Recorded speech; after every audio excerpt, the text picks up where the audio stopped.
Men, this is usually as close as we let them get to real cooking. And they're so good at it, aren't they? Well, we can manage to take even these creations and turn them into something delicious with condiments to the rescue. If you made a pickle, cause there's nothing left to spread. Got a kitchen full of people and there's nothing in your head. We've got all the answers, got a lot for you in store. Pickle, sausage, chutney, jelly, jams, and more. Put a lid on it. Put a lid on it. There's just nothing in the world you can't preserve. Put a lid on it. Put a lid on it. And sit back and get the praise that you deserve. Everybody knows that with springtime comes barbecue season, and at that time you have to purchase all your condiments. This can take a significant chunk of your grocery budget. Welcome to Put a Lid on It, The show that takes the ancient art of preserving and brings it into the modern kitchen. We're going to give you an alternative today. Instead of buying those traditional ketchups, relishes, and mustards, we're going to give you a great homemade mustard recipe and a recipe for homemade barbecue sauce and sunshine relish. Now, all of these are great recipes for the barbecue, but they're so good you're going to want to use them all year round. Now that we've gotten rid of those guys, we're going to head to the kitchen and get straight to work. Oh, let's tell the truth. They're putting out that small fire on the barbecue. But we do have some great recipes, so stay with us.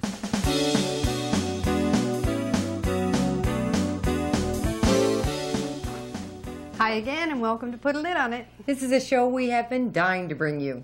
We're going to make you fixins for the barbecue. We're going to show you how to make your own mustard, our famous barbecue sauce, and a sunshine relish. All great recipes. The first one is, as Jennifer said, mustard. And just to give you a little bit of information about mustard, mustard has been around since Roman times. Nowadays, commercial makers jealously guard their recipes, but we're not like that. We're going to give you our recipes. Now, Jane was recently at the grocery store and she checked. Besides the yellow variety that you always find, there were 8 different kinds on the shelf. So we're going to show you actually 4 today. And those mustards were relatively expensive to buy. So our mustard is going to be just as good, but very inexpensive. Now we're going to use mustard seed in this condiment instead of dry mustard powder, and it gives you a really nice texture.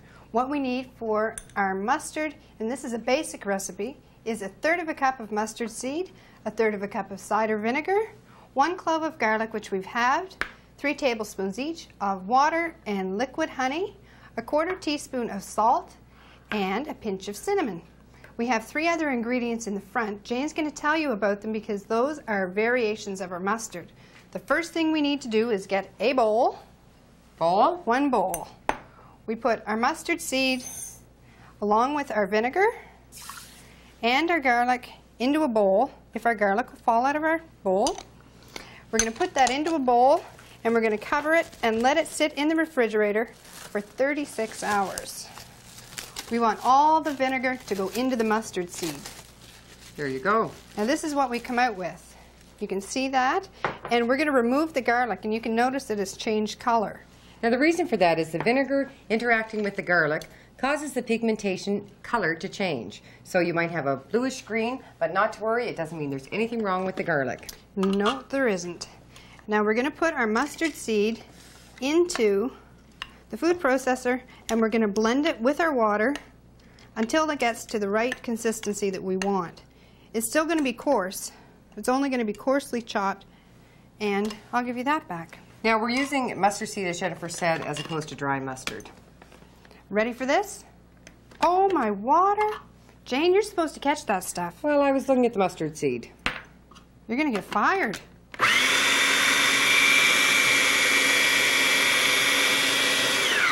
Are we ready? No.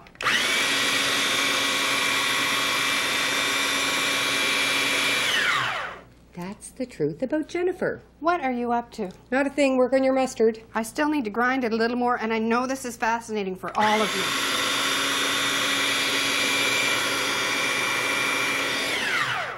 There we go. That's pretty good. I'm going to remove the blade. I kept this spoon. As you can see, we're trying to not dirty, very many dishes. So this is one recipe that you can make in your food processor or in your mini chopper. Now we're going to put our honey and the salt and the ground cinnamon. You know, a good sister would remove all these dishes. Yes. Well, maybe one of your other two sisters might do that, but They would if they were close. So we're just going to mix that up right in this little dish, and Jane's going to start on her variations. now for the variations, we're using very small jars, and that's because mustard goes a long way. You don't need to make a large quantity of it. So I'm going to pour it into 3 equal amounts here and give you those 3 variations. And I'm watching her to make sure she makes them equal. That's pretty good. For the first one, we're going to put in some dill seed, about a teaspoon. Our second, we're going to give green peppercorns to give it a great color. That's about a teaspoon as well. And horseradish. Now, we stir them all up. And the thing with this mustard is you want to store it in the refrigerator. You can stir your middle one. We're not going to process it. And that's why we're using these plastic lids. They're just great for anything you're going to keep in the refrigerator. So that's how easy it is to make mustard. Now, speaking of easy, I have a fast and easy recipe for you. We call it Dead Easy Barbecue Sauce. The best barbecue sauce ever. Now we have one problem with this. We've given it to all of our friends, so now we decided to give it to you. Everybody wants the recipe once they try it. Because it's so, so, so delicious. Everything goes into one pot. We simmer it for about 20 to 25 minutes. So here are your ingredients for your barbecue sauce. Hey, I thought you told me that you know that off by heart. I can do this with my eyes closed. Well, we're going to make you. Okay, let me see. 1 cup of ketchup, 1/4 cup of water, 4 tablespoons each of brown sugar, Worcestershire sauce, vinegar, 1 tablespoon of chili powder, and minced onion and garlic. How'd they do? She even got the garlic and onion in the right order. Hey, I am good when it comes to barbecue sauce. I've made this a million times. Now, I should also tell you, we're not going to process this either. And basically, the reason we don't do that is because you eat it too fast. No need to process it because it won't be in your refrigerator very long. Now, we also eat this barbecue sauce on chicken that we've baked in the oven, on any kind of meat. My children use it as a dipping sauce for their chicken fingers.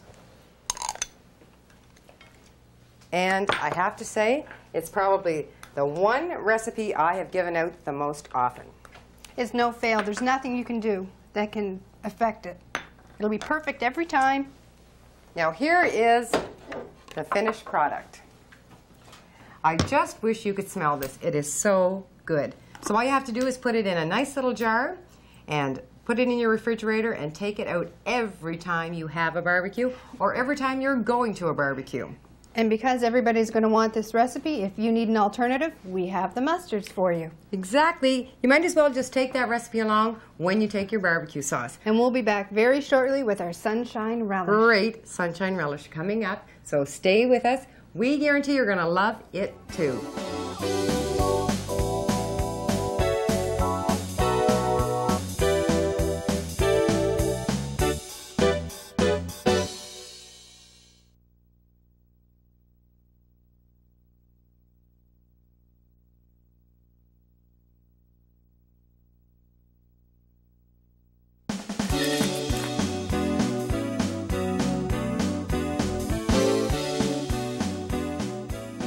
You invest some time in making your preserves, so why not spend a little extra time and make it a little extra special when you give it away with some absolutely fabulous packaging.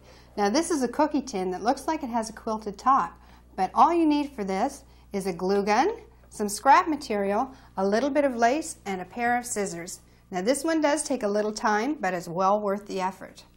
Now what we use is a square of material, and we cut a piece of paper out about 4 inches by 4 inches to get the exact size we wanted.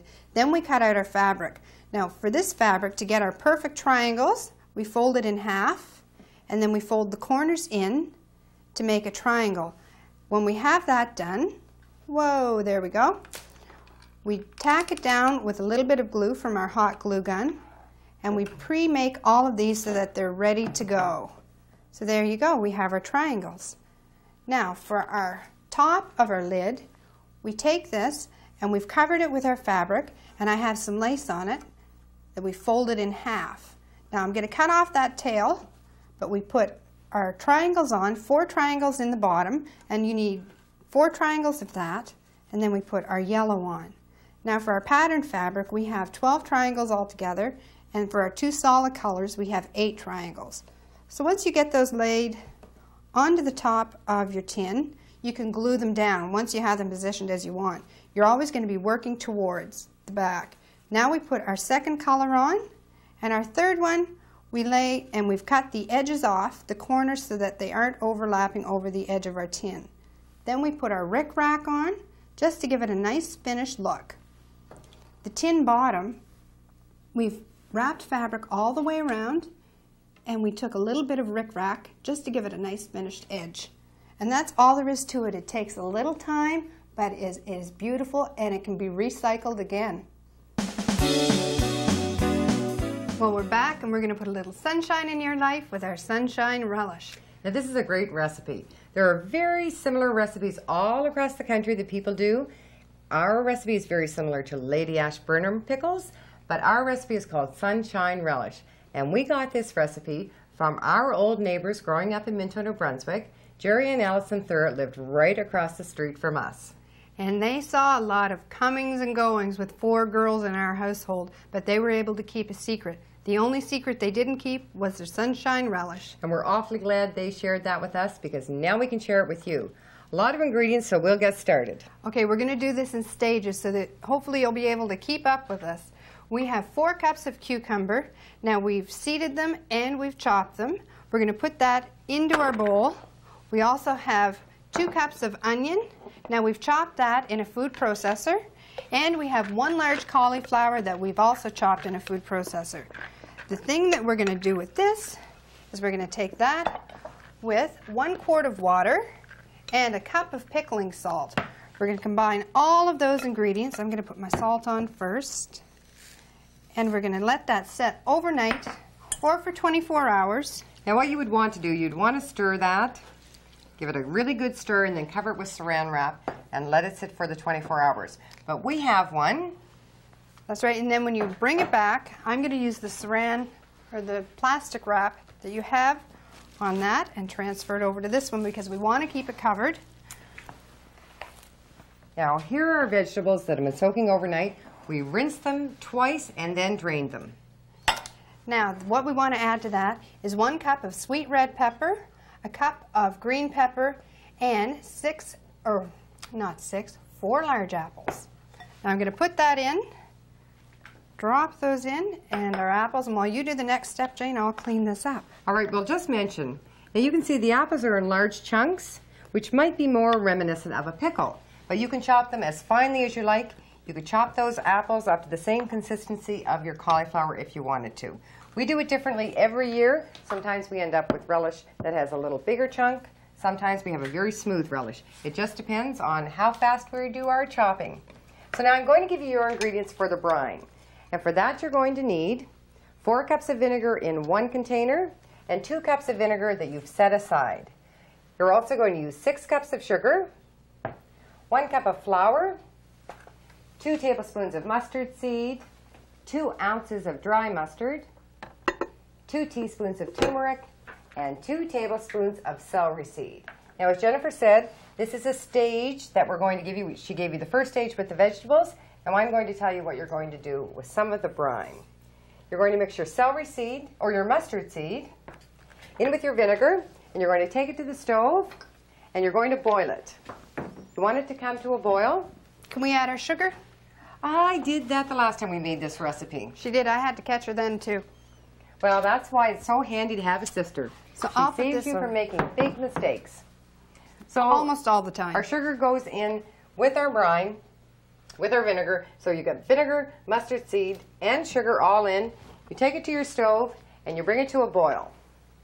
Now what you want to do is you want to make a paste. And I think I have a bowl here. Yes, and I'm going to get your other ingredients. You want to make a paste using your flour, your dry mustard, your turmeric, and your celery seed. Now, I was able to whip up that barbecue recipe with my eyes closed. I guess I'm having a little more trouble with this one. We've made this a lot, though. It's a real favorite with my family. Now, I'm going to add the vinegar. And I'll also mention This will make about 20 cups. So it's by far the largest recipe we've ever done on Put a Lid on It. Now this recipe we've given to Ellie Topp, the food consultant on Put a Lid on It, and she's done a variation that's called, well, actually I'm not sure what she's calling it, but it's all her own. And it's just a little smaller quantity, so. Equally as delicious. So now I've stirred this up with a whisk because you don't want it to be lumpy. So now I'm going to add it to my first brine mixture. And then what you want to do is you want to bring that back to a boil. So I'm going to turn it on high, still using my whisk, and I want to bring it back to a boil. So now our mixture has returned to a boil. So what we're going to want to do is add our vegetables now at this stage. So Jennifer, how about those vegetables? I'll be right over here with the vegetables. And in they go. We definitely have to have a large pot for this. Now I'm going to turn my heat down because I want this sunshine relish to simmer gently for about 20 to 25 minutes. Now Jane, since you didn't use this pot to make our original brine in, I'm going to get rid of it. Okay. Now I'm going to bring over our sunshine relish and show you what it looks like as the finished product. So Jennifer, maybe you can get me a jar. Okay. Ooh, and I go behind her. Now this recipe, as I said, does make a lot. About 20 cups, I would say. And we're going to fill our jars, and then we're going to process this for 15 minutes in our boiling water bath. Now it's 15 minutes for pint jars, and it's 10 minutes for half pint jars. This smells so good. This is definitely a favorite. I'm going to grab her a lid. So now I hope you're going to try those barbecue recipes we've given you. And the mustard. But don't put them away when you put the barbecue away. Oh, wipe that rim. Wipe that rim. There we go. So fixins for the barbecue. Try them. We guarantee you're going to love them.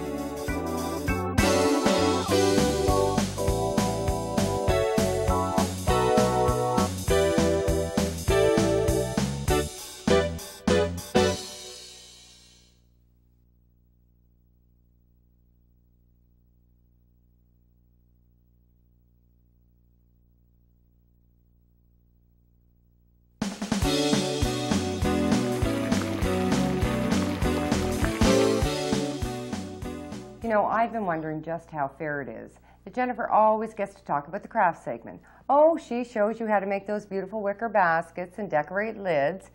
And what do they give me to talk about? Why, tongs, of course. Now you can make that interesting, can't you, Jane? Well, I'm going to try. These tongs actually were something I used for about the first 10 years when I did preserving. They worked well. I would use them to get my jars in and out of the boiling water bath and to get my lids. But once I discovered these tongs, these are real preserving tongs. And as you can see, they're a lot longer, so that cuts down on the risk of you getting burned when you're getting things out of the boiling water. And they also have a fabulous coating on the handle, so they don't get hot. So even though I've used these for a long time and I'm not going to throw them away, I have put them aside, and these have become the tongs I now use for preserving. Now I'm sure you've seen us use this on the show. This is our jar lifter. We use it to get our bottles out of our boiling water bath and to put our bottles back in, and it works wonderfully. You can see it also has a coating, but this coating is on the business end, so you don't get any slippage. Nice rubber handle here too, so you don't have to worry about the heat. These are both great investments, and they're not expensive investments. I would really recommend them if you're going to be doing any preserving, or even if you do preserving and you just do a little bit of it. For the expense, it's well worth it. Now I've saved my favorite tool till last, the jar filler. Now how many times have you seen us use this? Probably every show, but that's because this has become our best friend. It has cut down immensely on the spillage and very, very inexpensive. So for these small 3 tools, you will invest a very small amount of money but get big returns. So now I really think, speaking of money, that I have given Jennifer a run for her money. She showed you how to make a great gift tin, but I showed you how to use great tools.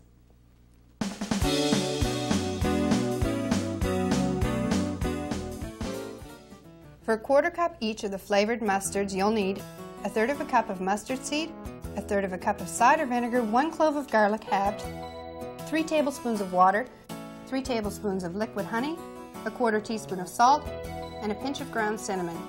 Combine your mustard seeds, vinegar, and garlic in a small bowl. Cover and refrigerate for 36 hours. Discard the garlic and process mixture in a food processor with water until coarse consistency. Stir in the honey, salt, and cinnamon. Divide the mixture into 3 equal parts and proceed as follows. For horseradish mustard, add 1 teaspoon of horseradish to your mixture. For peppercorn mustard, add 1 teaspoon of green peppercorns that have been crushed. And for herb mustard, add a 1/4 teaspoon of any herb that you desire. To make a 1.5 cups of our terrific barbecue sauce, you need a cup of ketchup, 1/4 cup of water, 4 tablespoons each of brown sugar, Worcestershire, vinegar, and then 1 tablespoon of chili powder. As an option, you can add minced garlic and minced onion. Simmer for half an hour. For sunshine relish, you'll need 4 cups of cucumber, 2 cups of onion, and 1 large cauliflower. 1 quart of water and 1 cup of coarse salt. Soak overnight, drain and rinse twice in the morning. Then you will add 1 cup of chopped green pepper, 1 cup of chopped sweet red pepper, 4 large apples peeled and cored. To make your dressing, combine 4 cups of your vinegar with your sugar and your mustard seed. Bring this to a boil. Then you're going to make a paste using 1 cup of flour, 2 cups vinegar, 2 ounces of dry mustard, 2 teaspoons of turmeric, and 2 tablespoons of celery seed. Combine this with your brine, bring it to a boil, and add your drained vegetables. Cook this slowly for half an hour, then process for 15 minutes in a boiling water bath.